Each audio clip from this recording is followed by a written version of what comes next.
Assalamualaikum warahmatullahi wabarakatuh.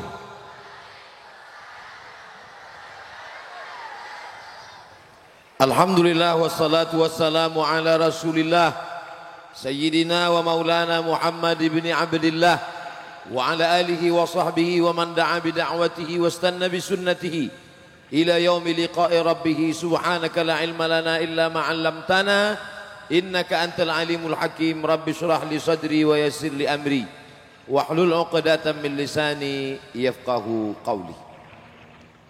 Pendiri namanya Kiai Haji Abdul Hasib, pimpinan yayasan Kiai Haji Abdul Rahman, yang ceramah Abdul Somad. Tidak pernah direncanakan, tidak pernah diprogramkan, tapi begitulah rupanya. Kalau sama-sama hamba Allah pasti akan dipertemukan di tempat yang baik bersama orang baik-baik. Bersama kita ada Bapak Kapolsek, ada unsur kecamatan. Tidak dapat saya sebut satu persatu karena kalau disebutkan bisa sampai azan subuh. Insya Allah semuanya dimuliakan Allah Subhanahu wa ta'ala. Amin ya rabbal alamin. Sekarang ini makin kita baca berita makin sakit kepala kita, apalagi yang beritanya membuli-buli kita. Dulu waktu saya masih kuliah musim haji, pergi ke Mekah. Sampai di sana ketemu sama jamaah haji dari Indonesia. Melihat wajah ibu-ibu lama kita pandang, karena lama tidak ketemu dengan ayah dan ibu, 4 tahun berpisah. Melihat wajah ibu, ingat ibu di kampung. Lama-lama kita lihat, kita senyum, mereka takut. Disangkanya kita copet. Tapi akhirnya setelah lama-lama mereka mendekat, pertanyaannya, sudah lama jadi TKI. Bapak, Ibu, TKI itu bagus. Mereka pahlawan devisa kita. Mereka punya kontribusi pemasukan uang untuk negara. Baik apa tak baik? Baik. Tapi kami mahasiswa dari mana? Dari Kairo, Mesir. Terus ngapain kemari? Melaksanakan ibadah haji sambil kerja. Apa kata jamaah haji Indonesia? Pulanglah nak, Indonesia sekarang sudah darurat. Kenapa bu? Bahaya. Apa bahayanya? Anak TK sudah memperkosa anak SD. Mohon maaf beribu maaf. Itu memang nyata, saya dengar sendiri di telinga saya. Waktu itu saya sangka ini kalimat hiperbola, mengada-ngada. Apa ini? Enggak benar ini, isu ini. Ternyata apa yang terjadi benar. Anak-anak SD dewasa sebelum masanya, mereka matang di karbit oleh internet, Twitter, BBM, WhatsApp, Instagram, Telegram, miligram, kilogram.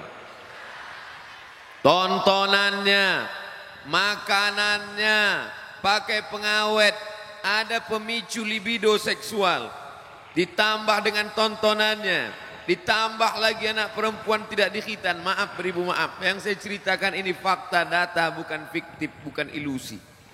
Tadi di jalan sebelum kemari buka berita internet, apa yang terjadi? Maaf beribu maaf, kepala desa mati di mobil akibat sesak napas, tidak kuat. Maaf beribu maaf, karena berhubungan intim. Apa artinya? Tidak ada lagi yang bisa dijadikan panduan pedoman dalam hidup. Anak-anaknya rusak, sampai kepada atasnya rusak. Dirusak oleh korupsi, dirusak oleh makan haram, dirusak oleh riba. Sampai saya berpikir melihat dunia ini, kalau begitu pergi ke gunung, menyendiri, bersemedi sampai malaikat maut datang. Putus asa. Kalau bolehlah ada ayat yang mengatakan, hai Abdul Somad, silakanlah berputus asa. Sudah putus asa saja melihat dunia ini. Tapi ternyata di tengah kegalauan, di tengah kekacauan, di tengah berita yang begitu, rupanya masih ada secercah cahaya, masih ada satu bintang di tengah gelap. Bintang itu bernama Darul Quran Mulia. Abdul Somad, kalau engkau khawatir ada anak TK, ada anak SD yang mabuk, mabuknya bukan mabuk sabu-sabu, mabuk lem kambing. Kalau kau khawatir ada orang korupsi, ada orang nepotisme, ada orang buat dosa, kena virus HIV AIDS, nampaknya gagah, perkasa, tegap, rupanya melambai, LGBT, maka Abdul Somad, nun di sana ada secercah cahaya masa depan. Mereka SMP 3 tahun, SMA 3 tahun, tamat mereka, sama-sama anak SMA, tapi dalam kepalanya ada 30 juz Al-Quran. Jumlah mereka berapa saat ini? 2.150 orang, laki-laki dan perempuan. Ustadz tahu dari mana? Saya tanya dulu. Masya Allah, tabarakallah. Maka saya datang kemari bukan mau ceramah, datang bukan mau takziah, tapi datang membangkitkan semangat. Insya Allah pulang dari Darul Quran mulia ini makin menggelegar suara saya. Padahal selama ini ceramah saya sudah slow-slow aja. Assalamualaikum jamaah. Kita ini ya usah terlalu semangat, kita udah mau mati. Anak SD nggak bisa lagi diharap. Anak SMP sudah cabut sama pacarnya. Anak SMA sudah hamil 3 bulan. Anak mahasiswi sudah jadi ayam kampus. Pejabat-pejabat sudah makan riba, makan haram. Tak ada lagi yang bisa kita harapkan. Maka kita doa aja supaya mati husnul khotimah. Iyalah Pak Ustadz. Tapi setelah datang ke Darul Quran mulia, maka akan ada jenderal bintang 4 penghafal Al-Quran. Akan ada gubernur tapi hafal Al-Quran. 20 tahun akan datang ada dokter spesialis hafal Al-Quran. Ini Abdul Somad ini ngawur. Mana mungkin bisa jadi dokter spesialis? Emang gratis? Memang gratis. Yang ngomong siapa? Rektor. Saya ceramah di Jogja. Yang waktu Ustadz diusir itu, iya. Tapi ada satu kampus yang nerima saya. Namanya Universitas Islam Indonesia Yogyakarta. Dan Bapak Rektor ngasih tahu, Fakultas Kedokteran di sini memberikan beasiswa full untuk penghafal Al-Quran. Masya Allah, tabarakallah. S1 dokter umum. S1 dokter umum. Dari mulai sakit jantung, bisul sampai kurap. Tapi begitu mereka cerdas, naik ke S2, dokter spesialis. Tamat mereka dokter. Dan mereka pulang menjadi pengabdi masyarakat di tengah umat. Mereka juga punya klinik. Sebagian gaji mereka untuk membantu operasi bimbir sumbing gratis, khitan gratis. Ustaz Abdul Somad ceramah tidak hanya tausiah, hadiri tablik akbar Ustaz Abdul Somad dan pemeriksaan hamil gratis.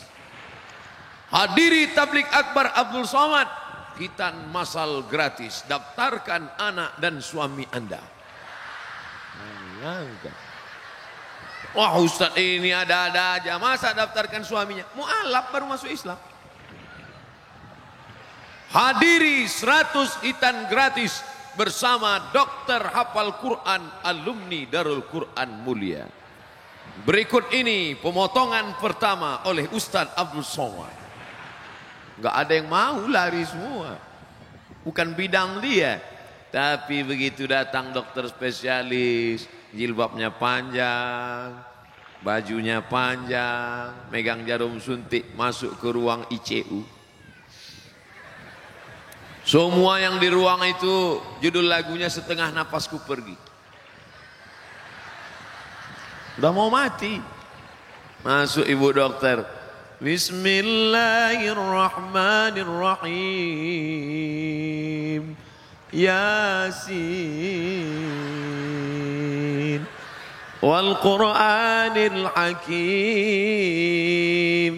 innaka laminal mursalin ala siratim mustaqim. Masya Allah, tabarakallah. Ternyata yang hampir-hampir sakit itu malah sehat. Siapa yang ngomong begitu? Buka tafsir Abul Fida Ismail Ibnu Katsir, namanya tafsir Al-Qur'anil Azim. La tuqra'u fi amrin asirin. Kalau dibacakan surah ini pada perkara yang sulit, yang susah, illa yassarahullah, dimudahkan Allah. Mudah sehatnya atau mudah matinya. Enggak terlalu lama dia di situ menghabiskan uang. Apa kata pasien-pasien? Masya Allah, ibu dokter, padahal selama ini saya rasanya sakit, tapi begitu melihat ibu sembuh rasanya. Belum disuntik udah sehat. Gimana enggak sehat? Senyumnya, dipegang keningnya. Ibu setempat sehat ya bu. Yang mahram, yang tidak mahram tidak dia pedulikan. Karena dia belajar tentang akhlak. Sebelum dia suntik dia bacakan salawat. Sallallahu ala Muhammad. Sallallahu alaihi wasallam. Sallallahu ala Muhammad. Sallallahu alaihi wasallam. Sehat. Bagaimana kalau dokternya tidak paham agama? Rambut 3 warna, merah, kuning, kelabu. Anting-anting 15. 3 di sini, 3 di sini, 3 di sini, 1 di sini. Macam sapi kurban. 1 di bibir. Melihat bibir dia bergerak, bergerak juga bibir pasien. Kuku hitam, di atas black kutek, di bawah black daki. Masuk ke dalam ruang pasien bukan pakai bismillah, bukan baca doa, bukan sholawat. Hi guys, are you ready to rock? Mana mau sembuh? Mana yang sakit? Mana? Mati kontan orang ICU. Apa yang bisa memperbaiki NKRI? Jaga NKRI. Siapa yang bisa menjaga NKRI dari LGBT? Siapa yang bisa jaga NKRI dari virus HIV AIDS? Siapa yang bisa jaga NKRI dari narkoba? Nih dia orangnya. Nih yang dia jaga. Anda mau anak Anda selamat dari LGBT? Anda mau anak Anda selamat dari kecanduan game online? Anda mau selamat anak Anda dari warnet? Daftarkan sebelum tanggal penutupan berikut ini. Pondok Pesantren Terpadu Darul Quran Mulia, Gunung Sindur, Bogor. Hubungi www.com. Apa itu anak pesantren? Ngapain tinggal di pesantren? Paling-paling nanti tamat jadi imam tarawih. What? Emangnya kalau tamat dari Darul Quran Mulia bisa masuk UI, bisa masuk ITB, bisa masuk IPB? Bisa. Ijazah mereka kan SMA. Seluruh universitas-universitas ternama di Indonesia sudah ada alumni dari Darul Quran Mulia. Ijazah mereka SMA, brother. Casingnya SMA, isinya 30 juz. Ini sekarang banyak terpukau sama casing, pakai jubah, isi Abu Lahab. Tapi di Darul Quran Mulia, apa dalam kepalanya? Lihat aja program dia Diknas, Pendidikan Nasional, Fisika, Biologi, Kimia, Matematika, Bahasa Inggris, kecil. Kenapa? Fisika, Kimia, Bahasa Inggris, Matematika. Jangankan itu 5 pelajaran, 30 juz ada di kepala dia. 30 juz. Bapaknya juz 30 aja payah. Oleh sebab itu maka bangkit semangat saya. Saya datang kemari mendapatkan keberkahan Al-Quran. Allahumma arhamna bil Quran. Ya Allah, turunkan rahmat Engkau melalui kemuliaan Al-Quran. Ternyata pohon-pohon kayu kalau dibacakan Al-Quran berbuah sebesar karung. Oh biasa. Pohon nangka. Berapa banyak pohon nangka tidak berbuah. Tapi di Darul Quran luar biasa, sebesar karung buah. Bukan mengada-ngada. Yang mau datang nyata. Nanti habis dari sini saya mau foto di situ. Mau kita like and share. Janji siapa? Janji Allah. Walau anna ahlal qura amanu wattaqau. Walau anna ahlal qura amanu wattaqau lafatahna alaihim barakatin minas sama wal ard. Turun barakah dari langit, turun hujan. Wal ard, tumbuh tanaman. Syaratnya apa? Iman dan taqwa. Maka Al-Quran, jangankan membaca Quran, wa idza quri'al Quran, kalau Quran dibacakan orang lain, fastami'u, dengarkan baik-baik, wa ansitu, dan diam, la'allakum turhamun. Ternyata makna turhamun, tarhamun, turhamun, kamu dapat rahmat. Bukan cuma manusia yang dapat rahmat, pokok-pokok kayu pun mendapatkan rahmat. Kata siapa? Fakta dan data, bukan fiktif dan hoax. Ini banyak orang sekarang tidak bisa membedakan mana hak, mana hoax, mana hoax, mana hak. Tapi di sini yang diucapkan setiap hari, watawasau bil hak, bukan watawasau bil hoax. Saudara yang dimuliakan Allah Subhanahu wa taala, tadi saya dibawa berjalan-jalan melihat Darul Quran Mulia 2. Masjidnya besar. Loh, kok yang tepuk tangan perempuan semua? Ternyata kampus mereka. Ustaz Abdul Somad, masjid ini akan siap tahun depan. Ustaz Abdul Somad, sebelum penerimaan siswa 2020, gedung-gedung guru, kelas-kelas sudah siap. Duitnya dari mana? Ternyata barokah Al-Quran. Ada wali santri yang berkata, saya akan siapkan gedungnya, saya akan siapkan kelasnya. Inilah wali-wali santri, orang-orang kaya yang akan lapang kuburnya sejauh mata memandang, terang benderang alam barzahnya. Betul? Adapun yang pelit-pelit, kita biarkan dia masuk dalam sel sempit. Pelit, bin bakhil, bin medit, bin kedekut, bin, pokoknya antum lebih tahu nasabnya lah. Biar aja dia pelit, silakan yang pelit biar aja pelit. Tapi nanti kau rasakan sempitnya alam kuburmu.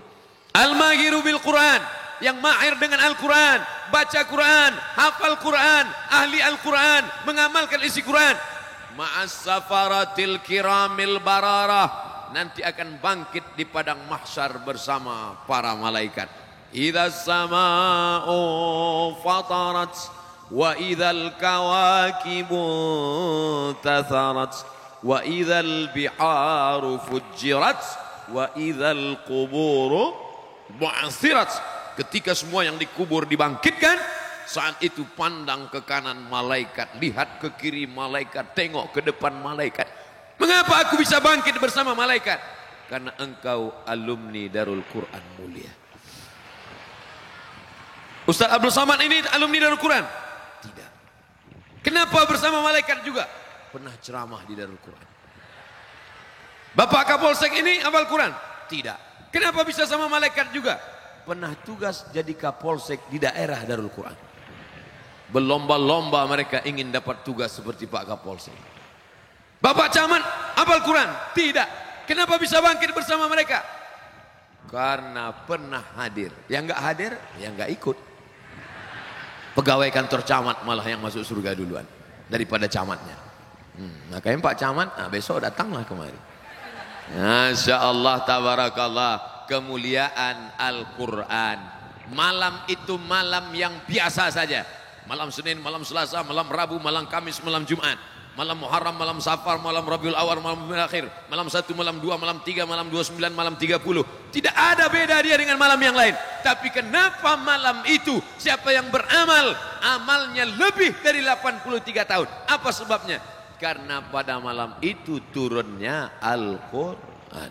Inna anzalnahu fi lailatul qadr. Dalam ayat lain, inna anzalnahu fi lailatin mubarakah. Makna Lailatul Qadar pertama, lailatun fiha qadrun, di dalamnya ada kemuliaan. Makna Lailatul Qadar, yufraqu fihi kullu amrin hakim, pada malam itu ditetapkan takdir setahun ke depan. Lailatul Qadar maknanya qudira alaihi rizquhu, disempitkan rezekinya. Lailatul Qadar artinya malam yang sempit. Seandainya malaikat itu dalam bentuk fisik, dalam bentuk tulang, dalam bentuk kulit, dalam bentuk daging, fisik, materi, sempit dunia ini. Tapi karena malaikat dalam bentuk cahaya, maka cahaya tidak mengambil tempat. Cahaya, cahaya, cahaya, cahaya. Beribu cahaya kita pasang, cahaya tidak mengambil tempat. Maka malam Lailatul Qadar pada waktu paginya matahari redup. Kenapa matahari redup pada malam Lailatul Qadar? Karena malaikat yang bercahaya-cahaya, kilauan cahaya malaikat mengalahkan cahaya matahari. Malam itu menjadi mulia karena kemuliaan Al-Quran. Abdul Somad tidak mulia. Abdul Somad sama dengan yang lain, terbuat dari tanah. Yang terbuat dari api angkat tangan. Khalaqtahu min nar, khalaqtani min nar, wa khalaqtahu min tin. Kalau ada yang ngaku dari nar, brother iblis. Semua kita dari tanah. Tapi kenapa Abdul Somad malam ini dimuliakan, duduk dengan kiai, diberi kursi. Orang rebut-rebutan nyari kursi, saya dikasih kursi malam ini. Masya Allah, tabarakallah. Abdul Somad dimuliakan karena ingat beberapa ayat dikeluarkan dari mulutnya. Hanya beberapa ayat saja yang saya ingat, dimuliakan. Apalagi anak-anak saya, 1 juz, 2 juz, 5 juz, SMP 15 juz, SMA 15 juz, 30 juz. Tapi katanya Ustaz di SMP itu berat, tahsinnya lagi, tajwidnya, membetulkan bacaannya. Betul. Apa kata kiai tadi, duduk sejenak waktu makan. Ustaz Abdul Somad menghafal Quran ini seperti naik sepeda. Memang kayuhan pertamanya jatuh, tapi kalau sudah lancar dia bisa ngebut. Di SMP mungkin dia macet-macet, di SMA nanti dia bisa kebut. Mudah-mudahan tamat SMA anak-anakku semuanya para penghafal Al-Quran.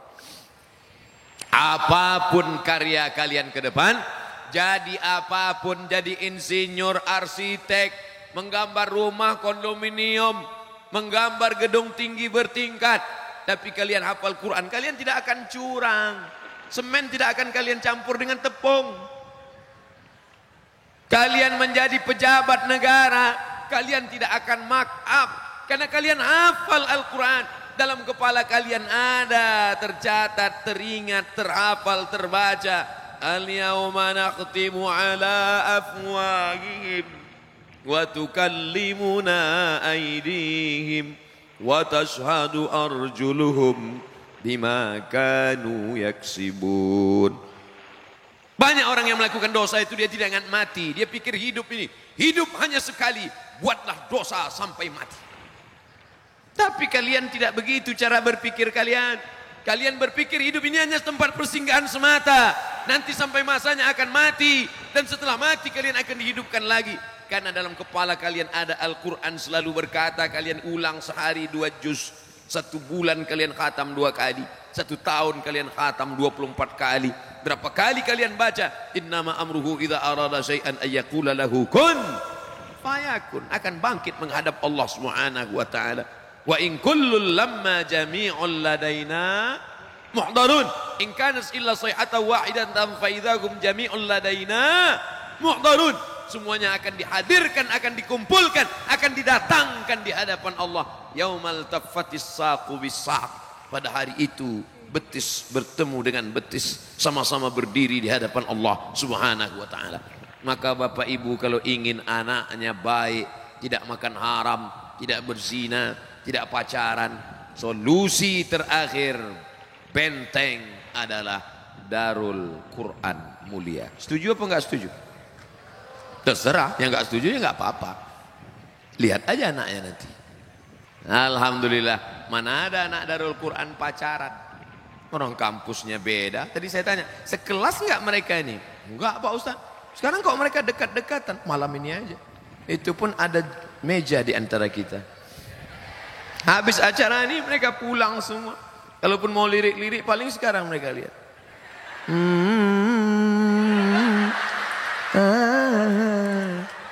Udah habis itu pulang. Anak ada di luar sana dari rumah pergi ke kampus pakai jilbab. Pergi ya papa, pergi ya mama, berangkat dah mama. Sampai di jalan pacar sudah nunggu. Dengan knalpot yang baru saja dikhitan. Menggelegar suaranya, cabut pergi ke mall. Adinda dikasih minum, hilang ingatan karena pantat botol sudah disuntik. Diisi macam-macam bius, hilang ingatan. Kehormatan hilang, tak ada harga diri. Hidup yang sekali, hidup tak bermakna. Di saat akad nikah paling sakral, paling mulia, yang mestinya orang tua tersenyum.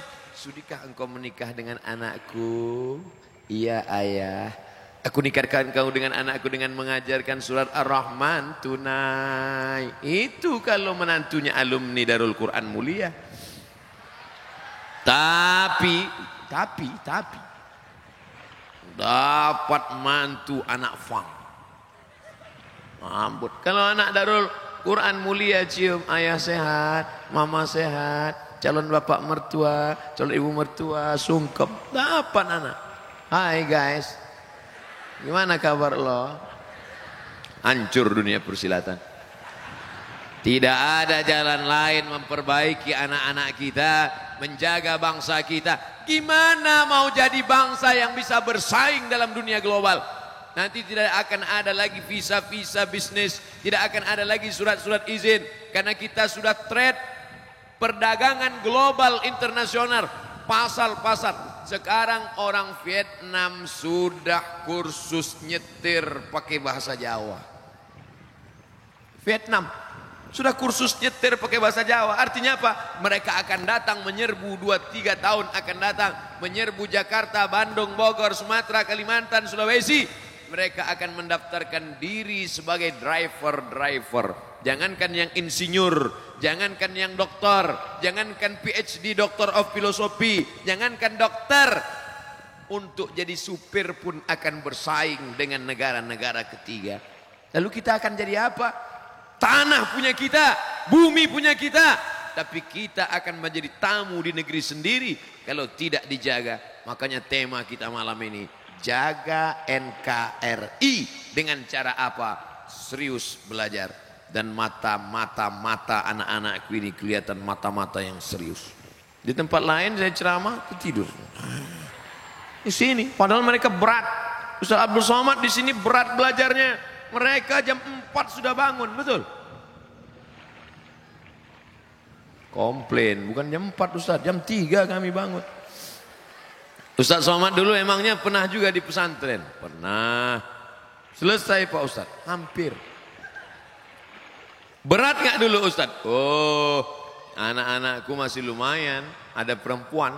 Tempat saya dulu sekolah gak ada perempuan. Ngelihat perempuan cuma hari Ahad aja. Itu pun nenek-nenek jenguk cucu. Gak ada perempuan. Hari Ahad itu hari yang paling membahagiakan. Karena banyak tamu datang. Teman-teman itu tamunya, Masya Allah, ada yang bawa rambutan, ada yang bapaknya bawa bumbu pecal. Mana yang pelit-pelit kami tandai. Ini pelit. Awas nanti malam lemarinya kami bongkar. Tapi anak-anak Darul Quran mulia orangnya baik-baik, soleh-soleh. Bukan macam Ustaz Somad. Kalian akan jadi doktor insya Allah. Beda sama Ustaz Somad, cuman LCMA aja. Abdul Somad LCMA lagi cemas menghadapi anak-anak Darul Quran mulia. Kalian berprestasi. Penyesalan yang mendalam adalah ngapa dulu tidak belajar yang benar dan betul. Kalau bolehlah umur ini diulang kembali. Hai Abdul Somad, maukah engkau diulang muda lagi? Mau. Mau jadi apakah engkau? Ingin menjadi penghafal Quran, ingin menjadi hafiz, ingin menjadi alumni pesantren.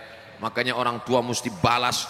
Dulu saya nggak tamat pesantren, dulu saya nggak hafal Quran. Anak saya mesti tamat pesantren, anak saya mesti hafal Quran. Amin. Mesti begitu. Kemarahan dalam diri itu mesti dibalaskan. Ini ada kakak kelas saya di Mesir, ada anaknya sekarang di Darul Quran. Satu angkatan dengan saya, sama-sama di IAIN dulu, Institut Agama Islam Negeri. Anaknya di Darul Quran. Hari ini kami reuni ayah-ayahnya dan reuni pula anak-anaknya.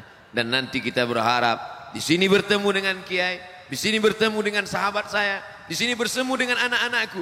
Nanti juga kita akan bertemu dalam surga Jannatul Firdaus bersama Nabi Muhammad sallallahu alaihi wasallam. 13 tahun usia Darul Quran mulia, Ustaz Abdul Somad diundang tausiah. 13 tahun. Nanti di usia yang ke-30 tahun diadakan reuni akbar alumni seluruh Nusantara Darul Quran mulia. Siapa penceramahnya? Abdul Somad juga. Mungkin sebagian bapak-bapak udah meninggal. Bapak, sebagian ibu-ibu pun udah ada yang mendahului. Saya masih tetap hidup. Kenapa? Ya karena doa alumni. Mereka berdoa, ya Allah, kami nanti mau ada acara reuni akbar yang ke-30 tahun, ke-40 tahun penceramahnya Abdul Somad, ya Allah. Amin. Banyak yang nggak mau ngamin kan? Siapa yang nggak bahagia? Hari ini mereka duduk di bawah, biasa sederhana, tapi nanti ketika alumni reuni akbar yang ke-40 tahun, mereka sudah duduk pakai jas, pakai dasi, ngangguk. Oh, tahap yang dianggukkannya kita nggak tahu. Masya Allah.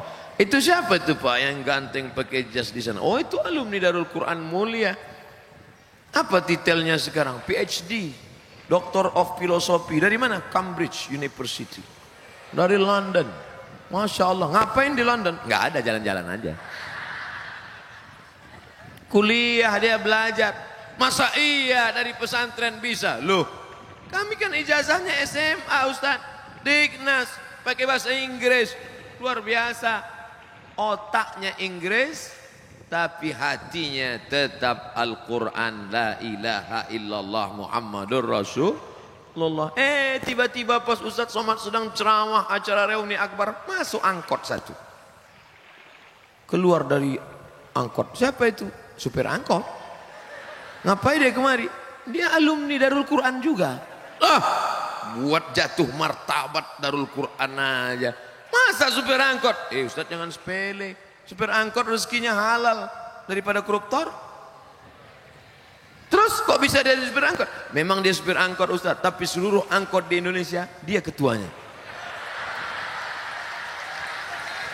Masya Allah, tabarakallah. Artinya apa? Kekuasaan dipegang oleh orang-orang yang di kepalanya ada Al-Quran. Setuju apa enggak setuju? Kalau mau melihat NKRI 20 tahun akan datang, lihatlah anak SMA yang sekarang. SMA sekarang, berapa tahun SMA? 3 tahun, kalau naik tiap tahun. Masih ada yang enggak naik kelas zaman sekarang?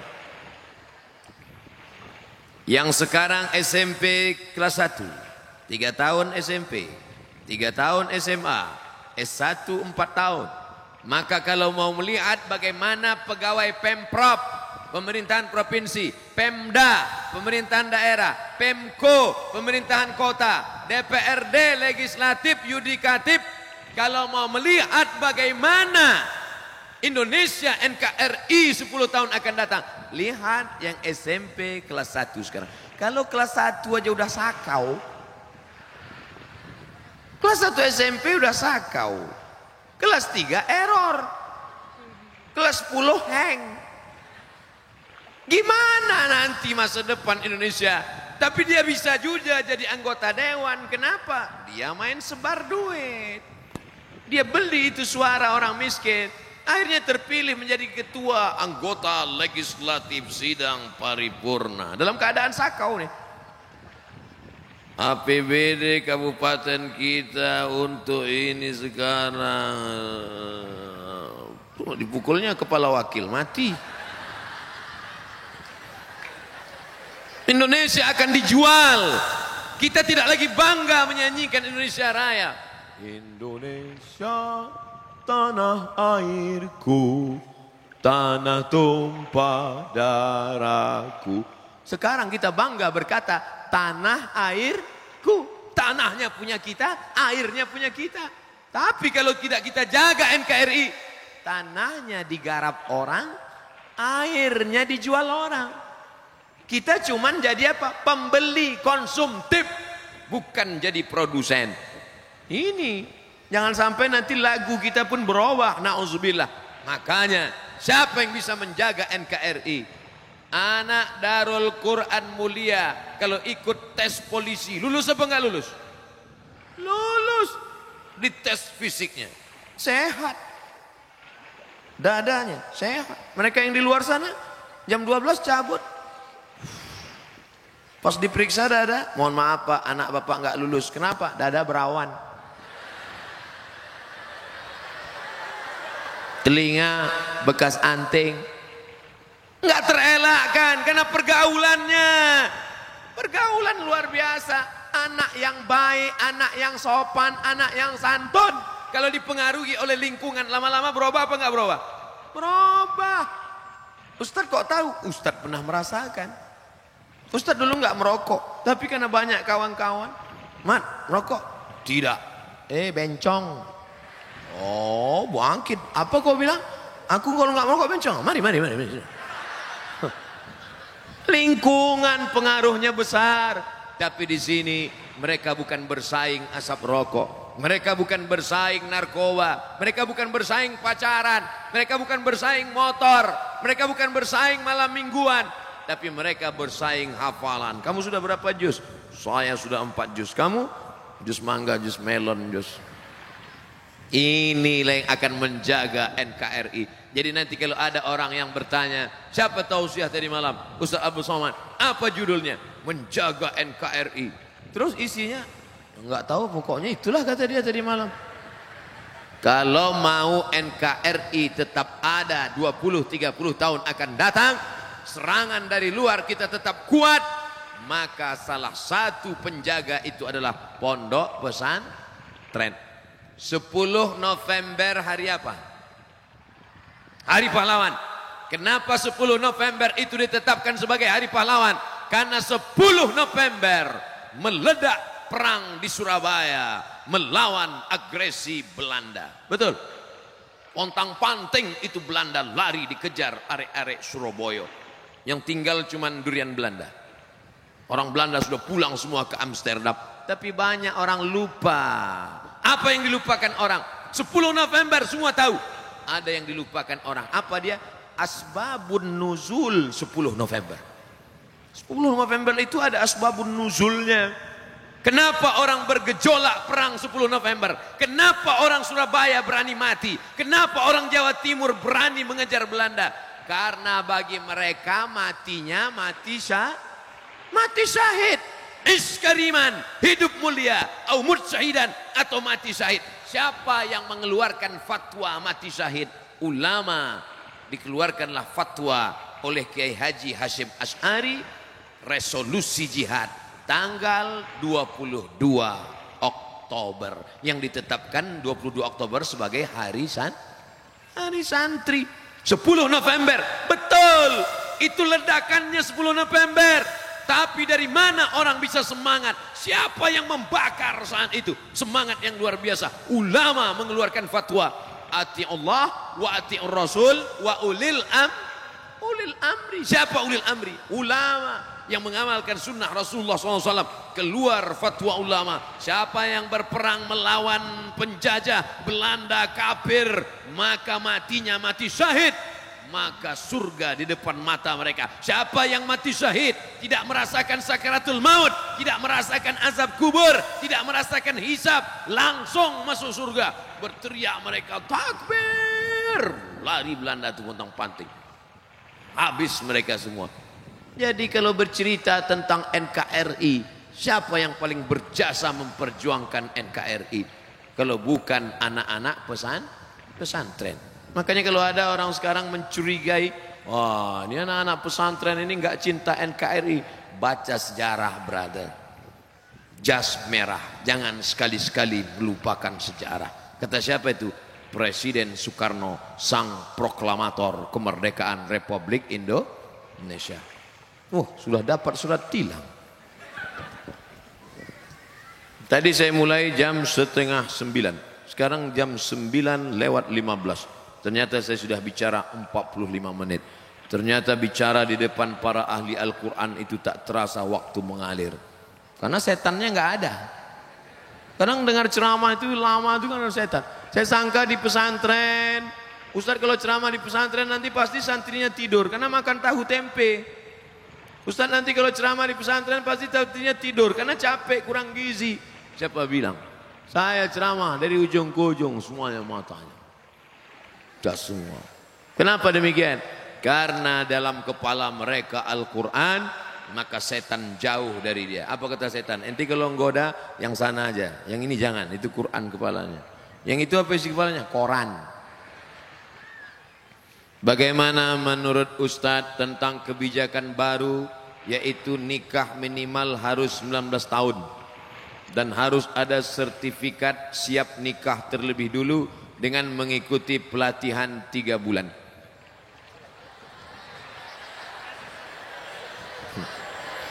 Saya bicara masa depan Indonesia, dia cerita nikah. Kalau saya tahu nikah itu lebih banyak baiknya daripada mudaratnya, kalau saya tahu nikah cepat itu bagus, pagi khitan, siang nikah. Tapi tentu Nabi juga bersabda, kata Nabi, man istata'a minkumul ba'ah, siapa di antara kamu yang sudah ba'ah. Ba'ah artinya al-qudrah, mampu secara finansial. Adik-adik, anak-anakku sekalian, kalian sekolah, kakak kelas kalian banyak sekarang. Ada di Turki, ada di Mesir, lebih 15 alumni Darul Quran Mulia di Kairo, Mesir. Saya waktu ke Mesir, anak-anak Mesir, adik-adik kelas nanya, Ustaz, kami gimana kalau nikah atau kuliah Pak Ustaz? Kuliah sambil nikah. Terus makannya gimana? Subsidi silang. Kamu dapat kiriman kan? Iya. Kamu dapat kiriman? Iya. Gabungkan APBD-nya. Cari yang siap dari nol. Di pom bensin dong Ustaz. Adinda, AA kan lagi belum kerja nih. Siap nggak makan sehari denganku? Jangankan makan sehari, Senin Kamis aja kita puasa kata dia. Tapi jangan lama-lama gitu. Nah, oleh sebab itu perlu kesiapan mental. Masalah perlu sertifikat sebelum nikah, ini memang dari dulu saya ngomong ke Bapak Kepala Kantor Wilayah Kementerian Agama Provinsi Riau dulu, namanya Pak Dr. Asyari Nur. Pak Dokter, ini sekarang banyak laki-laki nggak mengerti masalah nikah, dikit-dikit marah, satu hari sampai jatuh tolak 5. Pagi kopi terdatang lambat datang tolak 1. Sambal terlalu pedas tolak 2. Gulai kurang garam tolak 3. Nggak ngerti dia masalah nikah. Jadi Pak, kata saya waktu itu, gimana kalau kita buatkan 20 SKS, orang yang mau nikah ini dibuatkan kursus pranikah. Setelah dia ngerti masalah pernikahan, akidahnya mantap, bisa jadi imam, baru dia boleh nikah. Bagus, setuju. Jadi program ini tinggal diisi saja, dibuatkan. Tidak boleh menikah sebelum ikut kursus bisa baca Quran. Setuju? Supaya dia bisa jadi imam. Bayangkan kalau suaminya tamat Darul Quran Mulia, Masya Allah. Di tengah malam itu dia akan membangunkan istrinya. Wake up my darling, wake up my honey. Karena dia tiap malam tahajud di Darul Quran. Dia pun salat, Allahu Akbar, Bismillahirrahmanirrahim, Ar-Rahman, Allamal Quran, Khalaqal Insan, Allamahul Bayan. Allahu Akbar. Kata makmumnya, loh kok cepat banget itu. Begitulah kalau suaminya alumni Darul Quran Mulia. Tapi kalau yang enggak lulus sertifikat tadi, Allahu Akbar, sampai salam enggak bunyi. Imam silent. Nauzubillah. Tapi masih syukur masih mau tahajud. Nah, jadi ini kita isi saja. Pelatihan 3 bulan bagus, tapi isinya harus diisi dengan pesan-pesan Islami. Suaminya pandai baca Quran, suaminya mesti sholat, ngerti masalah hukum tolak rujuk li'an khulu, ngerti masalah pembagian harta warisan. Ini banyak sekarang anak-anak kita yang perempuan ditipu, dibodohi sama suami yang nggak ngerti agama ini. Istriku, sejak kamu jadi suami, sejak kamu punya suami aku, maka segala surat tanahmu, surat mobilmu semuanya milik aku. Karena sorgamu di bawah tapak kakiku. Ini pembodohan luar biasa. Oleh sebab itu 3 bulan pelatihan ini harus diisi dengan nilai-nilai kebangsaan, nilai-nilai keagamaan. Maka ini bagus sekali. Assalamualaikum Ustaz. Waalaikumsalam. Semoga antum selalu dalam lindungan Allah. Ya, 2150 santri mendoakan saya. Menembus pintu-pintu langit. 2150 santri mendoakan. Dari yang kecil-kecil tadi. Yang kecil-kecil malah manggil Ustaz. Ya kan? Anak-anak yang tak berdosa. Afwan Ustaz mau nanya, gimana hukumnya akhwat sholat pakai baju gamis, sedangkan familiarnya suka pakai mukena. Mukena itu cuma ada di Indonesia. Di Mesir nggak ada mukena. Antum capek nyari mukena di Maroko, nggak akan ketemu. Jadi pakaian dalam Islam itu tidak diatur oleh fashion, style, tapi yang diatur adalah sifatnya. Sifat pakaiannya longgar, menutup aurat, maka dia sudah boleh dipakai untuk sholat. Tidak dilihat kainnya. Walaupun kainnya terbuat dari jeans. Kain jeans. Tapi longgar. Kainnya jeans tapi longgar, lebar. Karena tidak diatur kainnya terbuat dari apa. Oh, enggak boleh pakai jeans Pak Ustaz. Sholat pakai jeans nggak batal. Mana dalilnya? Ini minal jinnati wan nas. Enggak benar.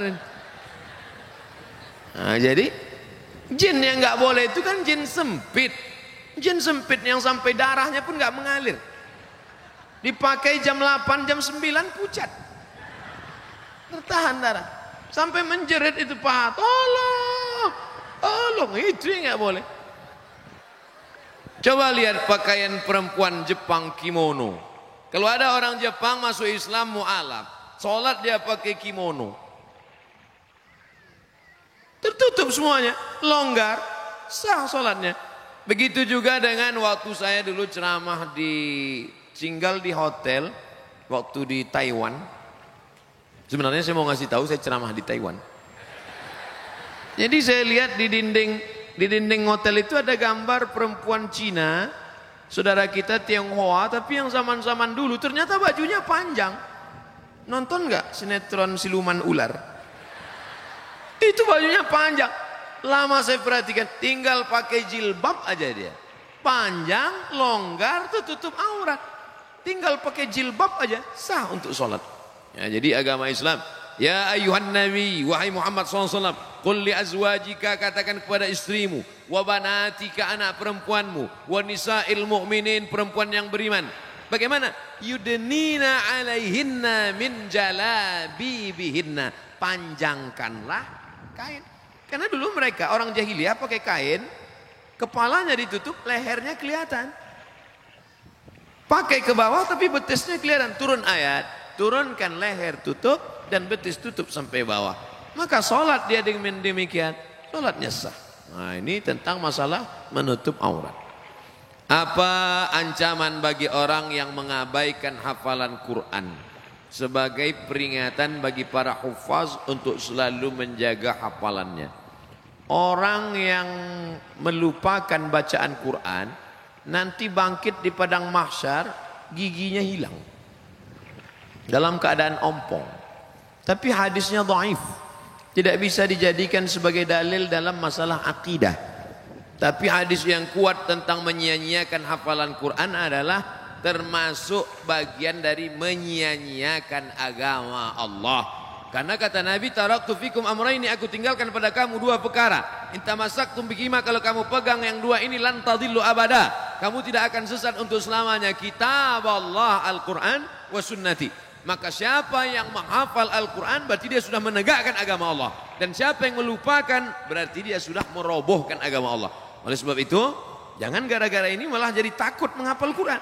Justru hafal terus dan terus mulazamah, terus istiqamah, ulangi hafalan, jaga hafalan, jaga pandangan mata. Syakautu ila waqi'in, aku melapor kepada Imam Waqi' su'a hifzi, tentang hafalanku yang jelek. Fa arsyadani ila tarkil ma'asi, Imam Waqi' memesankan padaku tinggalkan perbuatan maksiat. Li'annal ilma nurun, karena ilmu adalah cahaya. Wa nurullah la yuhda lil 'asi. Tak mungkin Allah memberikan hafalan Quran pada orang yang kepalanya banyak perbuatan maksiat.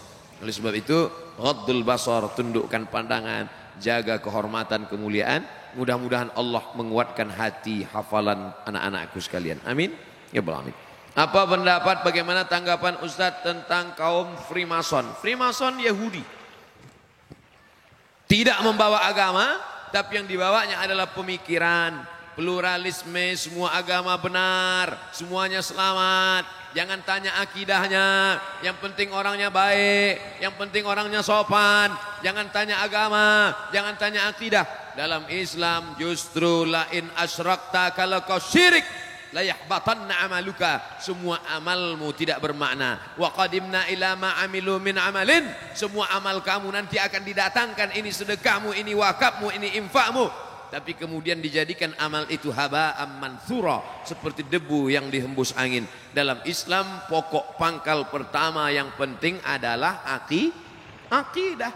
Dalam Islam baik pun orang kalau akidahnya tidak benar. Wa may yabtaghi ghairal islami dina, siapa yang mencari agama selain daripada Islam, falan yuqbala minhu, dia tidak akan diterima, wa huwa fil akhirati minal khasirin. Laki-laki kalau mau mencari perempuan yang dilihat agamanya, tungkahul mar'atu li arba', perempuan dinikahi karena 4, 5 liha, karena hartanya, wali hasabiha, karena keturunannya, wali jamaliha, beautiful. Tapi yang dipandang, coba lihat yang keempat, fazfar bidzatid din, lihatlah agamanya, taribat yadaka, kau akan selamat.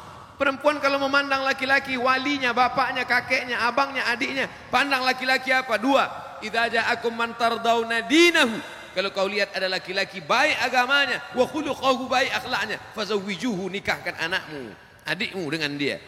Yang pertama dilihat dari laki-laki agama, yang dilihat dari perempuan agama.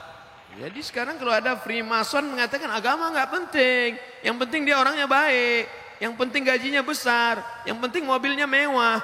Oh, nggak bisa begitu. Iya kalau mobilnya cash, kalau kredit. Ustadz, jika kita punya utang, wah ini udah cerita utang nih, belum dibayar. Ketika kita ingin membayarnya, kita tidak tahu di mana orangnya berada. Alhamdulillah. Bagaimana cara kita untuk membayar utang tersebut? Cari dia. Di mana nyarinya Pak Ustadz? Google.com. Sekarang dengan adanya teknologi mudah sekali mencari. Saya berapa kali cari teman SD, teman sekolah, teman pesantren, saya cari di FB ketemu. Efek positifnya bisa silaturahim, tapi ada juga efek negatifnya. Banyak yang CLBK, cucian lama belum kering. Tadi saya buat undangan reuni. Ustaz Somad tolong umumkan acara reuni anak SMEA.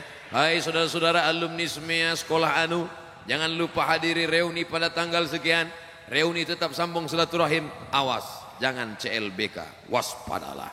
Nah, oleh sebab itu reuni-reuni bagus, ya kan? Iya kata anak Ustaz. Nah, cari dia. Kalau sudah dicari enggak juga ketemu ahli warisnya, ternyata dia sudah meninggal, anaknya ada, bayar ke anaknya. Anaknya juga enggak ada lagi Pak Ustaz. Maka hitung berapa hutangmu dulu. Hitung menurut harga emas tahun 80 1 gram berapa. Kalau 1 gram sekarang 500.000, ikut.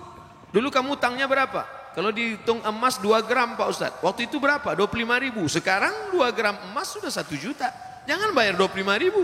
Karena 25.000 sekarang dengan dulu inflasi. Harga tidak stabil, yang stabil itu emas. 2 gram dulu, berarti 1 juta sekarang. Bayarkan. Kemana bayarnya? Lembaga yang dinikmati orang banyak. Di mana itu Pak Ustadz? yang paling berkah para penghafal Quran, serahkan ke Darul Quran Mulia untuk pembangunan masjid. Kalau Darul Quran mau nerima. Bisa jadi Darul Quran Mulia nggak mau nerima. Pak, saya mau membayar hutang. Sudah kamu cari? Sudah. Hutang apa ini? Dulu Pak. Hutang apa? Saya malu mau cerita. Masalah apa? Dulu makan bakwan sering bayar. Kalau cuman bakwan jangan bawa ke Darul Quran. Terlalu kecil, brother. Serahkan ke lembaga yang dinikmati orang banyak. Apa itu? Panti asuhan, pondok pesantren, pembangunan masjid, panti jompo. Bagaimana mengurangi kemaksiatan yang sudah menjadi kebiasaan, bahkan sudah menjadi karakter, sudah menjadi perbuatan kebiasaan. Pepatah kita mengatakan Allah bisa karena biasa, terbiasa. Kalau terbiasa bangun jam 3, setelah itu sholat tahajud, habis itu sholat witir, habis itu ngapal, habis itu ngulangi hafalan, habis itu tahsin, habis itu, maka dia akan terbiasa. Begitu juga sebaliknya, kalau sudah terbiasa buat dosa, maka perbuatan yang pertama mesti dilakukan adalah taubatan nasuha. Ya ayyuhalladzina amanu, hai orang beriman, tubu ilallah taubatan nasuha. Setelah itu berjamaah buat komunitas. Komunitas ex-tatu, mantan petatu. Komunitas jombloan fisabilillah. Komunitas biker subuhan. Komunitas banyak, buat komunitas. Karena serigala akan menerkam kambing yang melepaskan diri dari jamaah. Alaikum bil jamaah, iyyakum wal furqah. Setelah itu sering-sering lihat orang sakit, sering lihat orang mati, melihat liang kubur. Kalau perlu liang lahat itu dipoto, dijadikan wallpaper. Jadi supaya ingat terus.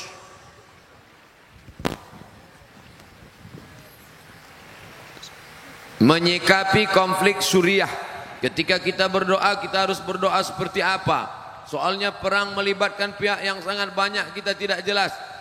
Allahumma ansuril Islam wal muslimin. Tolonglah saudara kami orang Islam muslimin. Waqdhulil kafarata wal musyrikin. Hinakan orang kafir dan orang musyrik. Allah mansur ikhwanana al-mujahidin al-mustad'afina fi Palestin wa fi Suriah wa fi Rohingya wa fi Uyghur. Nah, doanya begitu. Minta tolong hamba-hamba Allah yang teraniaya. Dan jangan sangka Allah itu robot. Nah, ini perlu akidahnya benar. Masa iya Allah tak bisa membedakan mana hak, mana batil, mana orang betul, mana orang batil. Jadi jangan sangka salah, nanti salah alamat doa saya Pak Ustaz. Enggak. Minta sama Allah menolong mustad'afin yang teraniaya, Allah menolong orang yang lemah, Allah menolong orang yang terzalimi. Sudah muncul Imam Mahdi.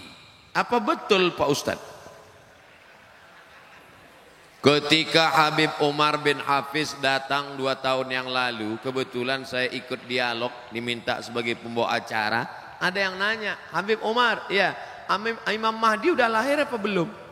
Kata Habib Umar, ente nggak perlu cari-cari kampungnya di mana, dia udah lahir apa belum, di rumah sakit mana, tahun berapa. Yang perlu dipersiapkan adalah iman dan amal soleh supaya bisa membedakan mana yang asli, mana yang palsu. Man qara'a surat Al-Kahfi, siapa yang baca surat Al-Kahfi yaumal Jumu'ah, hari Jumat, sore Jumat, petang Jumat, malam Jumat, adha'alahu min nur, Allah berikan dia cahaya ma bainal jumu'ataini. Siapa yang menghafal awal 10 surat Al-Kahfi di Darul Quran Mulia, mereka bukan menghafal awal Al-Kahfi, ujung Al-Kahfi, bukan cuma malam Jumat, tiap hari mereka membaca. Maka andai datang nanti mengaku-ngaku Imam Mahdi, datang nanti Dajjal, maka yang paling bisa membedakan insyaallah anak-anakku dari Darul Quran Mulia. Amin. Kenapa mereka bisa membedakan? Karena mereka diberikan cahaya oleh Allah. Man lam yaj'alillahu lahu nuran fama lahu min nur. Siapa yang tidak diberikan cahaya maka tak mungkin dia bisa membedakan.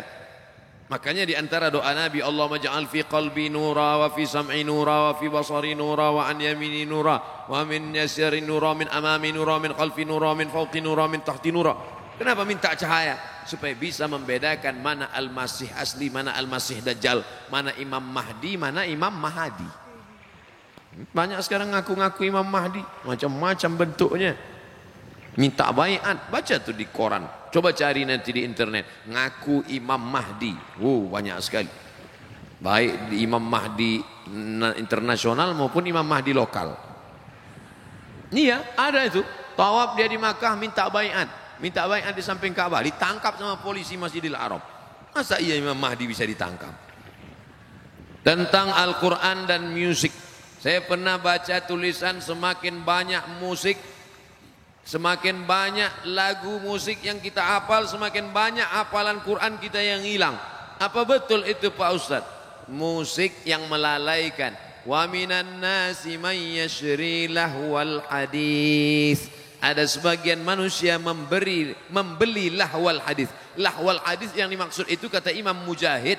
Mujahid itu murid dari Imam Abdullah bin Abbas. Abdullah bin Abbas adalah murid Nabi Muhammad SAW yang banyak riwayatnya dalam tafsir Imam Abu Ja'far Ibnu Jarir At-Tabari. Murid Ibnu Abbas itu Mujahid, Ad-Dhahhak, Ikrimah, paling banyak riwayat. Karena doa Nabi untuk Abdullah bin Abbas, Allahumma faqihhu fid din wa 'allimhu ta'wil. Makanya disusunlah tafsir Tanwirul Miqbas, kumpulan tafsir Abdullah ibn Abbas. Abdullah bin Abbas radhiyallahu anhuma. Nah, apakah musik bisa melalaikan hati dalam Al-Quran? Dari Al-Quran? Ya. Karena kalau orang hafal lagu, itu pasti terngiang-ngiang dia. Saat mau tidur malam, ayatnya kalah. Yang diingat itu musik pas mau tidur malam.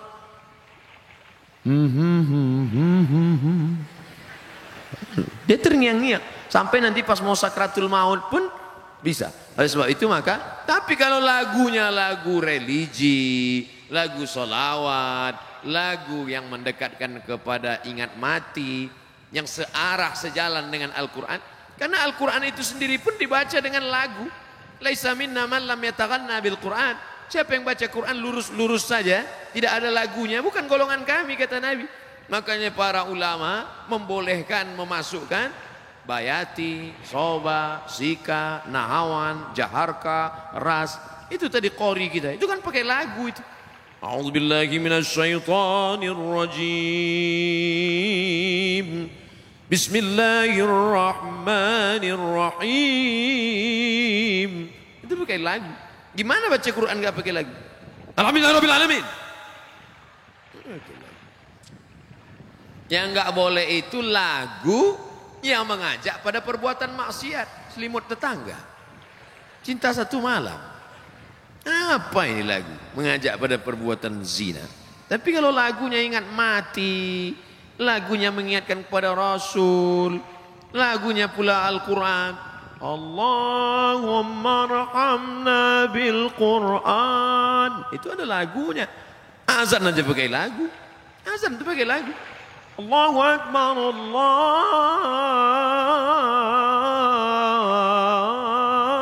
Akbar. Pakai lagu. Gimana azan nggak pakai lagu? Allahu Akbar, Allahu Akbar. Itu bukan azan, ngamuk.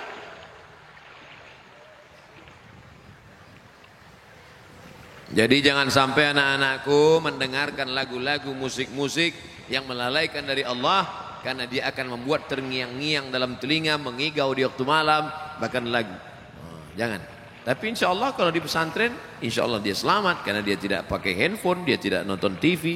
Kalaupun menonton hanya tontonan yang bisa dijadikan sebagai tuntunan.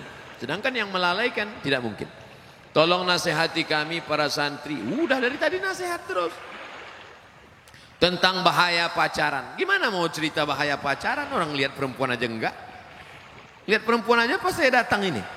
Makanya banyak yang berharap saya sering-sering datang. Sering-seringlah datang ke sini Ustaz, biar kami bisa ketemu lagi.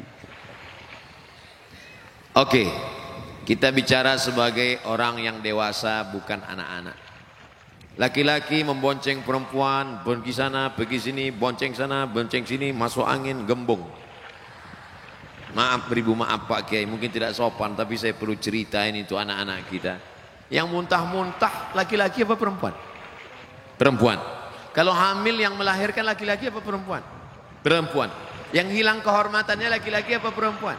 Perempuan. 9 bulan 10 hari kemana-mana. Perempuan. Laki-laki enak aja. Tertulis di botol, do not accept if seal is broken. Jangan terima botol kalau segelnya rusak. Laki-laki apa perempuan? Perempuan. Oleh sebab itu jangan pacaran, karena kalian yang rugi. Laki-laki ini enak aja deh. Oleh sebab itu maka, tapi kalian yang laki-laki, ingat, kalian yang sekarang mempermainkan perempuan, 20 tahun lagi kalian akan punya anak perempuan. Anak kalian perempuan. Istri kalian perempuan. Hati-hati. Hati-hati. Apa yang kalian lakukan hari ini akan berbalik kepada kalian di masa akan datang. Waspadalah. Terutama di antara kami ada yang masih terikat dalam pacaran. Mungkin karena belum tahu apa saja bahaya. Sudah kusebutkan. Kalau kau lakukan juga, rasakanlah sendiri. Pertanyaan terakhir. Saya ingin tanya tentang niat saya ingin masang behel untuk merapikan gigi. Setelah saya cek ke dokter, ada kemungkinan harus sedikit mengikir gigi karena tidak cukup ruang. Bagaimana pendapat Ustadz tentang hal ini? Merubah yang tidak layak menjadi layak, boleh. Merubah yang tidak normal jadi normal, boleh. Ada jenis-jenis orang yang punya gigi, kalau dia senyum kita malah takut. Hehe, kata dia. Gitu. Yang begitu itu boleh dia robah. Tapi yang sudah bagus, yang sudah normal, malah diotak-atik sehingga menjadi abnormal. Masuk dalam kategori 5 hadis riwayat dari sahabat Nabi As-Sahabi Al-Jalil Abdullah ibnu Mas'ud radhiyallahu anhu. La'anallahul wasimat, Allah melaknat tukang buat tato, wal mutasimat, minta buatkan tato, wal mutanammisat, mencabut. Ini alis apa bulu mata? Mencabut alis, mengotak-atik alis, wal mutafallijat, mengotak-atik gigi. Wal mughayyirat, yang kelima, lil husni, merubah ciptaan Allah untuk merasa lebih cantik. Setan mempermainkan dia. Kata setan, masukkan kresek ke wajahmu, dagu panjang, isinya kresek. Enggak kresek Ustaz, silikon. Silikon itu kan plastik. Kresek. Makanya kalau diperiksa wajahnya itu cuma 5% yang daging, lain kresek. Dagu plastik, hidung plastik. Suntik 2 bulan pertama cantik, masuk bulan ketiga dagu turun, hidung turun. Tinggal lo ambil sapu lidi. Nenek sihir. Sampai ini. Ini apa nama yang di ujung ini? Bulu mata. Ini pun plastik juga, lentik. Plastik. Ada orang bakar sampah, layu. Panas. Apa ini? Biarlah engkau cantik karena bekas air wudu'mu. Engkau cantik karena cahaya Al-Quran dari matamu. Engkau cantik karena bekas solat tahajud. Siapa yang solat tahajud di waktu malam, cahayanya dijaga Allah sampai di waktu siang. Loh, itu anak alumni Darul Quran Mulia itu kok bercahaya wajahnya? Iya, bekas air wudu. Emangnya aku tayamum? Oleh sebab itu maka orang yang selalu mengotak-atik wajahnya, sobek di sini, suntik di sini, isi di sini, itu dipermainkan setan. Wala udillannahum, aku sesatkan. Wala umanniyannahum, aku buat mereka berilusi, berhalusinasi. Engkau makin cantik, engkau lebih cantik, engkau lebih cantik. Tapi sebenarnya dia saja yang merasa cantik. Orang melihat dia malah takut. Saya melihat orang pakai operasi itu malah wajahnya mengerikan, menakutkan. Coba lihat di internet contoh beberapa artis barat, bule, yang wajah di hari tuanya amat sangat menakutkan akibat dari merubah-rubah ciptaan. Tapi kalau hanya memperbaiki dari yang tak layak menjadi layak, face off bagi yang kebakaran, nauzubillah, habis kena api, maka dioperasi menjadi layak. Boleh, tidak termasuk dalam wal mughayyirat lil husni. Mudah-mudahan kajian kita malam ini menjadi amal soleh insyaallah. Di akhir majlis mari kita sama-sama berdoa kepada Allah. Astaghfirullahalazim. Astaghfirullahalazim. Astaghfirullahalazim alladzi la ilaha illa huwal hayyul qayyum wa atubu ilaih. Allahumma arhamna bil Qur'an. Curahkan rahmat kasih sayangmu kepada kami berkat kemuliaan Al-Qur'an. Waj'alhu lana imaman wa nuran wa hudan wa rahmah. Jadikan Al-Qur'an sebagai pembimbing, jadikan Al-Qur'an sebagai cahaya, jadi Al-Quran sebagai hidayah bagi kami ya Allah. Warzuqna tilawatahu ana al-laili wa atrafan nahar. Berikan kami rezeki, kami dapat membaca, menghayati, menghafal, mengajarkan Al-Quran pagi, petang, siang dan malam. Allahumma ja'alil Qur'ana rabi'a qulubina wa dhihaba husnina wa humumina wa ghumumina. Jadikan Quran sebagai penenang hati jiwa kami, pengusir gundah gulana kami. Allahumma ja'al abna'ana wa banatina minas salihin was salihat wal hafizina wal hafizat. Jadikan anak-anak kami santriwan santriwati pondok pesantren terpadu Darul Quran mulia menjadi para penghafal Al-Quran, menjadi mujahid, menolong agamamu dengan harta dan nyawa mereka ya Allah. Allahumma dafa'anna al-ghala wal waba wal fasya wal riba wal zina wal munkar. Selamatkan anak-anak kami santriwan santriwati dari segala malapetaka, bencana, riba, zina, narkoba, LGBT, perbuatan keji dan mungkar. Ya muqallibal qulub, wahai engkau yang membolak-balikkan hati, tsabbit qulubana, kokohkan hati kami, hati anak-anak kami ala dinik dalam agamamu, ala ta'atik dalam ketaatan kepadamu. Allahumma a'inna, tolong kami ala zikrika, supaya hati kami ini selalu berzikir mengingatmu, wa syukrika, selalu bersyukur padamu, wa husni ibadatik, beribadah dengan yang ibadah terbaik. Allahumma ja'al hadzal ma'hada Darul Quran Al-Karim, jadikanlah ma'had Darul Quran mulia ini ma'hadan aziman mubarakan fih, ma'had yang besar yang melahirkan para generasi du'at da'i ilallah. Mereka akan jadi polisi, akan jadi tentara, menjadi pemimpin, tapi mereka tetaplah sebagai para penghafal Quran dan da'i, mengajak orang dari jalan setan menuju jalan Allah Subhanahu wa taala. Allahumma arzuqnal istiqamata 'ala syari'atil gharra wa tariqatil bayda. Setelah mereka menjadi para penghafal Quran, jadikan mereka istiqamah untuk mengulang hafalannya, istiqamah untuk mengamalkan isinya ya Allah.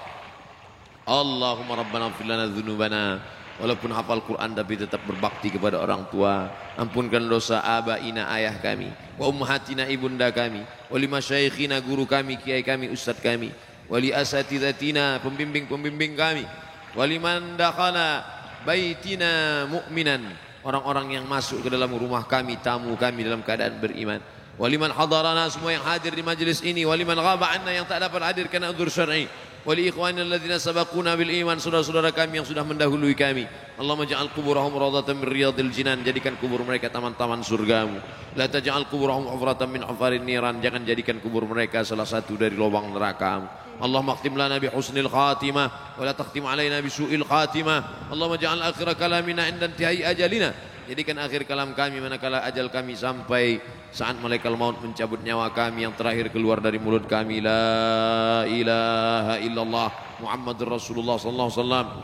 Allahumma barik lana fi umuri syekhina, ya Allah, guru kami Kiai Abdul Hasib, berikan umurnya berkah. Matta'ana Allah bituli umrihi, jadikan panjang umurnya menjadi berkah bagi kami, bagi para santriwan dan santriwati.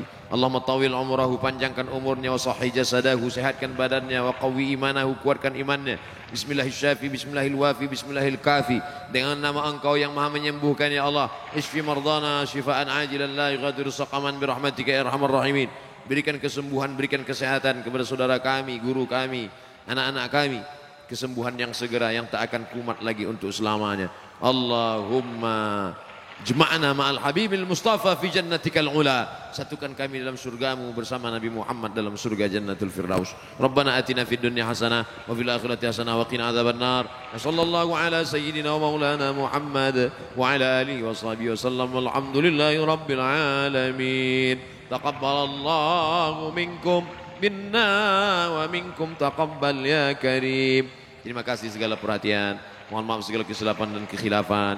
Selama menyampaikan tausiah ini banyak kata-kata tidak berkenan di hati, menyinggung perasaan, tidak sesuai dengan tata krama, sopan santun, etika ma'had Al-Faqir Abdul Somad. Mohon maaf. Sudikah anak-anakku, para ustadz sekalian memberikan maaf? Dari bunyinya nampaknya tidak. InsyaAllah kita akan bertemu pada kesempatan yang lain. Wallahu muwaffiq ila aqwamit thariq, waffaqana Allah lima yuhibbu wa yardah. Wassalamualaikum warahmatullahi wabarakatuh.